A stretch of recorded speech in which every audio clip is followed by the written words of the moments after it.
Je vais vous dire quelque chose qui m'a fait terriblement flageoler mes pieds et c'est que quand j'ai entendu cette guerre, ça m'a rappelé une vidéo et c'est très intéressant que vous ayez la voir cette vidéo. D'ailleurs, on va la diffuser bientôt. On est en train de travailler. Je viens de la trouver, quoi. Cette vidéo de il y a 2 ans à Osha'ana Rabat. Donc, c'était la même période en 5781. Il y a 2 ans, nous sommes 5700, ça veut dire on vient de finir Tashpag, 5783. Donc, 2 ans avant, 5781, j'ai ouvert donc le débat sur une inspiration. C'est pas une prophétie, c'est une inspiration où j'ai dit, tiens, je vais aller visiter dans les psaumes, parce que vous savez très bien que, pour moi, un des livres le plus secret et mystérieux, qui n'est pas un livre à côté de la Torah, mais c'est un complément direct des merveilles et des mystères cachés dans toute leur profondeur et tout ce que va se réaliser des prophéties de la parole de Hachem. Je me suis dit, puisque dans les psaumes, il y a de 1 jusqu'à 150, je vais visiter quel est le psaume 81, parce que je sais que le psaume 91, c'est quelque chose de grand, c'est Yosheb et c'est un lion qui est puissant. C'est celui qui guérit toutes les maladies, tous les pogroms, etc. Et je me suis dit, qu'est-ce que le psaume 81? Et puis j'ouvre le livre devant tout le monde, vous allez le voir dans la vidéo, j'ai dit, je vais vous dire quelque chose de 81 à 91, ce que il va se passer. Du moins, on peut prier que ça se passe pas. Mais je vais vous dire quelque chose. Et c'est là où j'étais terriblement inquiet, en même temps fasciné et peureux de ce qui est arrivé ce samedi. Là. Donc nous sommes en Osha'ana Rabat, la veillée de la nuit, donc avant Simchat Torah, il y a 2 ans, dans l'année Tashpa, et je disais et c'est quoi le psaume 81? Il parle du psaume que nous lisons le jour de Rosh Hashanah. Appelez l'Éternel, intronisez l'Éternel, sonnez-le les sonneries du chauffard, etc. Et que l'Éternel, il nous sauve de nos ennemis qui nous veulent du mal. Ce sont les athées, ce sont les criminels qui veulent du mal à Israël. C'est le psaume. Puis je finis 81, j'ai dit alors, qu'est-ce que 82? Qu'est-ce que le premier? J'explique 82. Quand on arrive au 83, et je dis là-bas dans la vidéo, hein, vous allez la voir, hein, c'est pas des choses que je peux inventer. Et je suis sûr que vous vous rappelez de cette vidéo-là. Et je dis en 83, il risque de se passer un grand complot contre Israël. Je pense que ça va arriver. Je dis comme ça. Quelqu'un me demande là-bas d'ailleurs dans la salle, il me demande, mais Rav, vous pensez que ça va arriver? J'ai dit, je pense. Comme ça, naïvement, hein, c'est pas parce qu'il y a un prophète, mais naïvement, j'ai dit oui. J'ai dit, ça va arriver. Il m'a dit, quoi? Qu'est-ce qui est marqué là-bas? Il est marqué dans ce psaume, c'est pour ça que je voudrais prendre le livre de psaume qui n'est pas à côté de moi. En gros, il dit, c'est un psaume que la poésie, cette vision, était dite par Asaph. Asaph étant le petit-fils de Korah, et c'est le grand-père de Hana.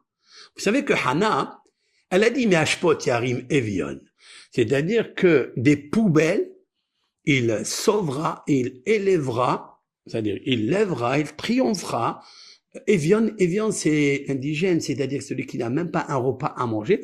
Mais là, le Midrash fait référence au Mashiach, qui est en fait dans la galoute, il est pauvre, il n'y a pas de spiritualité, il n'y a pas de shalom dans le monde, il y a des guerres dans le monde. Et quand est-ce qu'il va arriver? Mais Ashpot, mais Ashpot, c'est mi-tashpa. Tashpa, ça veut dire depuis 5781. Donc ça résume un petit peu ce que Asaph veut.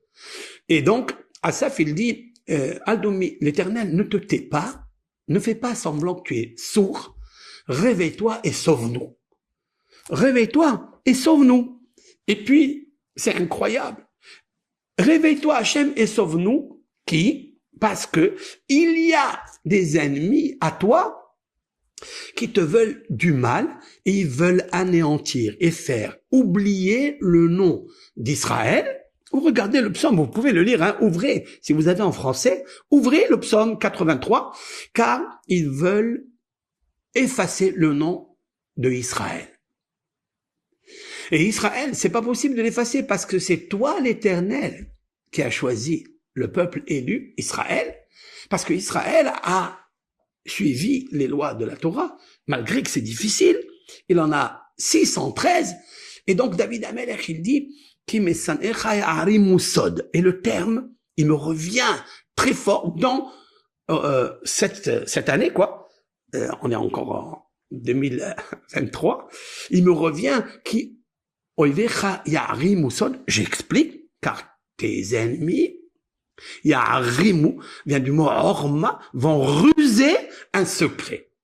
Et c'est pas un secret aujourd'hui pour tout le monde que le Hamas a planifié, ça fait 1 an, peut-être au moment où je parlais, je ne sais pas, au moment où je disais ça, c'est sorti seul, qu'il va y avoir un secret que personne n'a su. D'ailleurs, tout le monde sait et pose des questions. Est-ce que le Shin Bet et tous ceux-là qui connaissent, des Israéliens qui connaissent toutes les feintes et toutes les astuces et tous les stratagèmes sur les secrets de tout, comment ça se fait qu'ils n'ont pas avisé cela? C'est impossible. Oui, c'est impossible. Alors qu'ils disent non, ils ont fait exprès. Non, ils n'ont pas fait exprès. Faire exprès, peut-être ils pensaient pas que c'est une grande ampleur, peut-être. Ils ont dit peut-être c'est des petites manifestations, c'est des terroristes qui vont venir d'ici là. Mais là, il y avait 1000 terroristes avec une stratagème, avec des... On a vu descendre du ciel comme s'ils descendaient des... C'est incroyable. Donc c'est planifié, c'est préparé, mais la question est toujours que dans le Shin Bet, il y a toujours des balachim, c'est-à-dire des gens qui travaillent pour Israël, de là et là, etc., qui savent, et je ne rentre pas dans ça, peu importe. Et personne n'a transpiré. Et c'est ça qui est étonnant. C'est que personne n'a transpiré. Personne n'a dit quelque chose. Personne. Ça veut dire que c'est un groupe qui se sont réunis et ils ont dit attention, on va tout faire. Donc ça s'appelle Ya'arimusod. Ça veut dire on va ruser un secret que même le Shin Bet, que même Israël qui sont sophistiqués dans ça, ils vont pas savoir. Et c'est ce qui est arrivé. Qui sont ces gens-là? Ahole Edom Vishme'elim Hagrim Begevol Ve'amon Vegam Ashur Nilva'imam. Ils citent en fait tout ce que maintenant ils sont engagés dans la guerre. Quand il parle de Edom, Ishmaël, bon, je sais qui est-ce. Mais quand il parle de Edom, il parle de qui? De la Russie. Il parle de la Chine, qui ne veut pas se mêler. En tous les cas, elle est neutre. Et vous savez qu'il n'existe pas de neutre. Il dit Ishmaël ve Edom. C'est incroyable. Il s'est marqué d'abord dans le texte. Gam Ashur Nilva Imam. Même Ashur, Hagrim ou Moav. Et là, ça m'a étonné. Regardez cette vidéo. Vous allez voir, c'est terrible. J'explique. C'est qui Moav? Alors, et ça m'a fait tilt pour le verset que je vous ai dit maintenant, que je vais vous dévoiler. C'est qui Moav? Moav, en fait, c'est Abu Dhabi, c'est Dubaï. Moav, ce sont le pays, ce sont les Arabes, les musulmans. Je ne sais pas si c'est des Arabes ou musulmans. En tous les cas, qui ont fait la paix, le Brit Avraham, qui ont fait la paix avec Avraham. Et qui c'est Moav? Parce que Moav, lorsque Moshe Rabbeinu, il leur a dit, s'il vous plaît, est-ce que je peux passer dans votre terrain pour arriver au Jourdain et rentrer à la terre que Dieu m'a donnée, nous a donné, ils les ont laissés. Comme on fait Béné Séhir, c'est-à-dire Béné Séhir, pas Édom. Attention. Comme l'on fait Béné Séhir, c'est-à-dire les enfants de Esav. Esav, c'est le frère de Jacob dans le ventre. C'est les chrétiens d'aujourd'hui, de d'hier et d'avant-hier. Et c'est ça que Séhir dit, non, ça c'est mon frère. Donc je le laisse passer. Moab, c'est qui? Ben Moab, c'est Ruth. Moab, dans la Torah, c'est marqué Al Tatzaret Moab. Attention, quand tu passeras dans le territoire de Moab, ne lui fais pas de mal, ne crée pas de siège, d'embargo, laisse-le vivre. Pourquoi? Parce que de Moab va sortir la paix. Ils vont sortir la paix, c'est là où est sorti Ruth à Moabite, qui s'est mariée donc avec Boaz, le arrière-grand-père de David, le roi David. Elle va donner naissance au roi David. C'est incroyable. Pas seulement au roi David, toute la lignée de Mashiach, du Messie. Très bien. Et là-bas, dans le cours de Tashpa 5781, dans la veillée, j'explique ça. J'apporte même des preuves dans la guerre d'Abraham. Lorsqu'Abraham a fait une bataille avec les 4 rois invincibles, Abraham a gagné la guerre, il a ramené des gens de Moab, et j'ai trouvé dans le texte là-bas que c'est marqué Abu Dhabi et Dubaï. Je l'ai marqué. Regardez cette vidéo, elle est terrible, hein, ça fait 2 ans en arrière. Hein. Donc moi j'invente pas, c'est marqué, vous pouvez le voir direct et vous l'écoutez, vous commentez si vous voulez. Et donc ce sont des gens. Et je me suis dit, mais pourquoi Moab il est dedans dans le complot? Qu'est-ce qu'il a? Mais il y a une paix qui se fait. Et j'ai dit en même temps dans cette vidéo, j'ai dit ouais, mais peut-être qu'ils peuvent changer d'avis. Ils peuvent changer d'avis, on ne sait pas. C'est possible, c'est pas possible, mais Moab, Dieu dit, il faut pas faire là. J'ai demandé pacifiquement à Bnei Seir, ils m'ont laissé passer. J'ai demandé pacifiquement à les enfants de Moab, ils m'ont laissé passer, mais pas à Sihon. Mais c'est qui Sihon? Donc vous voyez que, alors, vous comprendrez que j'étais tellement ému, tellement en même temps, il s'est mêlé à l'intérieur de moi une faiblesse, une grande faiblesse. Je vous dis la vérité, où je suis parti dormir, j'ai pas assisté, j'ai pas fait Simchat Torah, rien du tout. Et monsieur, comme ça, j'ai repensé à ce que j'avais dit, à cette inspiration, hein, cette inspiration qui s'est réalisée. Ça m'a fait peur. Voilà, ça m'a fait peur.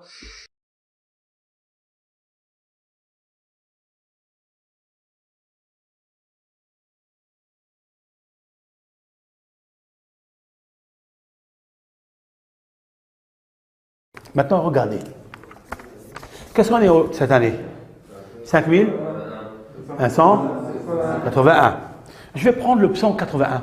De quoi il parle le 81? De quoi il parle le 81 cette année? C'est quoi? C'est le psaume que nous lisons à Rosh Hashanah. C'est un psaume qu'on lit à Rosh Hashanah.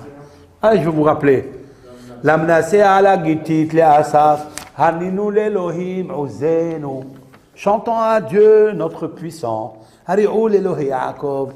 Chantez ou sonnez le chauffard au Dieu de Jacob. Se'uzim raot nutov. Levez avec vous le chant. Utnutov est fait de la harpe. Kinor naim imnavel. Tous les instruments musicaux. תקעו בחולי שופר בכסף וחנו, כי חוק לישראל הוא משפט ליעקב. העדות ביוסף שמו על הסם שפת לא ידעתי אשבע. שפת, c'est quoi שפת? La lèvre. שפת c'est tachap, c'est-à-dire 580. לא ידעתי אשבע. לא ידעתי ולא אשבע. C'est-à-dire je ne connaîtrai plus et je n'entendrai plus de ce virus. 81, hein? C'est le Rosh Hashanah. Mais écoutez bien, je vais vous dire quelque chose maintenant qui va vous effrayer. Maintenant, si je continue dans cet ordre-là, eh oui, si je continue dans cet ordre, il va arriver un moment où le psaume que je vais vous lire, il me fait peur. C'est-à-dire, waouh, le psaume 83. C'est-à-dire l'année 5783. Dans 2 ans. C'est marqué, je vais vous le lire. Shir Mizmor le Asaf. Qui est Asaf? C'est qui Asaf? C'est pas David qui parle, c'est Asaf. Asaf, il est avant David. Asaf, c'est l'arrière-petit-fils de Korah. C'est l'arrière-petit-fils de Hannah. Hannah, parce que Hannah, elle descend de Korah. C'est pour ça qu'elle a dit dans sa prière, Hannah, Hashem emit umhaye, morit sheol vayal. Dieu, il tue et il guérit. Il fait vivre. Il fait descendre l'homme dans le Sheol et il le fait monter. Quel est l'homme qui est descendu dans le Sheol? Korah. Elle prie pour ça. Ok?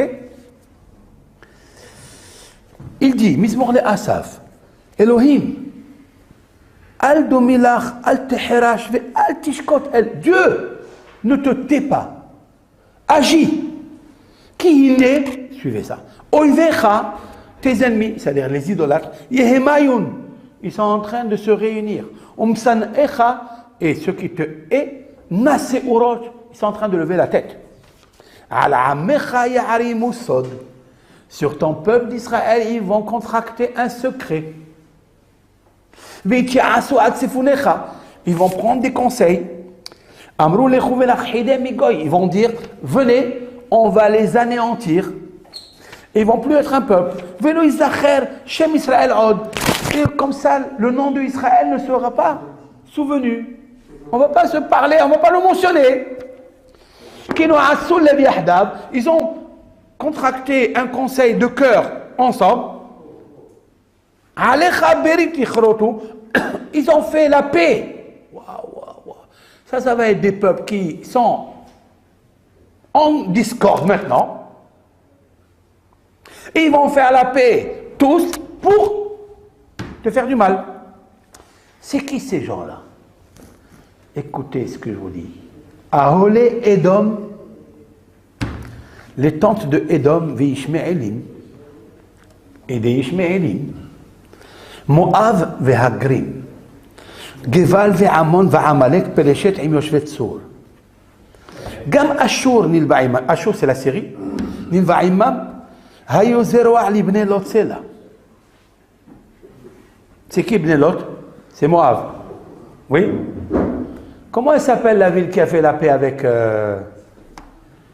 la ville qui a fait la paix avec Israël? Comment elle s'appelle?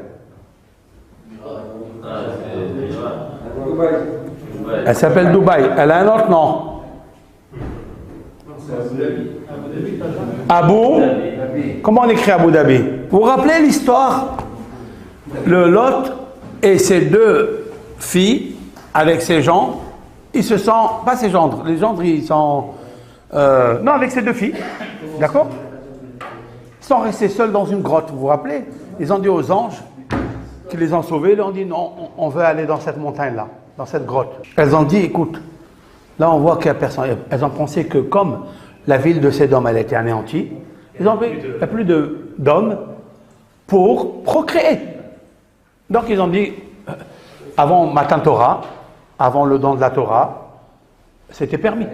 Il n'y avait pas l'histoire de l'inceste ou quoi. Donc ils ont dit, on va avoir des enfants avec le père. Ils ont trouvé une jarre de vin, d'accord? Un fût de vin, et ils l'ont fait boire. Et la première, elles ont fait boire leur père le vin, cette nuit-là, l'aînée, la fille aînée, elle est partie donc avec son père. Il ne savait pas. Le lendemain, l'aînée, elle dit à la cadette, elle lui dit, hier, j'ai eu cette action avec papa. Alors fais-la toi maintenant, comme ça on aura 2 enfants. Ils ont fait boire encore du vin. Ils ont recommencé. Très bien. Bataharena, elle tombait enceinte. Chété Benot Lot. 2 filles de Lot. Mais aviennes de leur père. Bateleda Bechira, l'aînée, elle accouche. Ben, un garçon. Va tikracher mon Moab. Elle a appelé Moab. D'accord? Hu avi Moab adayom. C'est lui, Moab, jusqu'à aujourd'hui. D'accord? C'est qui Moab? Est-ce qu'on a le droit de faire du mal à Moab? Est-ce que nous, le peuple d'Israël, on a le droit de faire du mal à Moab? Oui ou non? Bien sûr que non. Pourquoi? Al-Tatsar et Moab. C'est marqué, on a lu dans le livre de Deutéronome ce soir. Al-Tatsar ne fait pas des souffrances à Moab. Ne lui fait pas. Pourquoi? Parce que de lui descendra Ruth. Ruth l'a converti. Ruth. D'où va sortir le Mashiach? C'est marié avec Boaz. Oui? Et avec Boaz, il a donné des enfants. Il a donné Isha. Et après, il a donné comment ça s'appelle, David. Après, il a donné Shlomo. Et le Mashiach sortira de là. Oui? Très bien. Cette période-là de Moab Elle attire quelque chose. Donc, les musulmans qui s'appellent Moab, c'est qui? On ne sait pas, sans mélanger. Mais regardez bien. Si vous regardez la fin des mots, Vatikra, Aleph, Shemo, Vav, Moab, Bet, Aleph, Moab, Hu, Aleph, Abi, Yod, Moab, Bet, Al, Abu Dhabi. Vous saisissez ce que je suis en train de vous dire ou pas? Abu Dhabi. Et il y a aussi Dubaï. La capitale de Abu Dhabi, c'est Dubaï. Il est là. Ouais. D'accord? C'est vrai? Il y a un semblant de paix, non? C'est commercial encore. Mais jusqu'à quand ça va continuer, ça? Est-ce que Dieu, il veut ça? Ou il y a ici un petit orma, une ruse? Dans le psaume 81, il n'y a pas. Dans le psaume 82, il n'y a pas. Mais dans le psaume 83, il y a.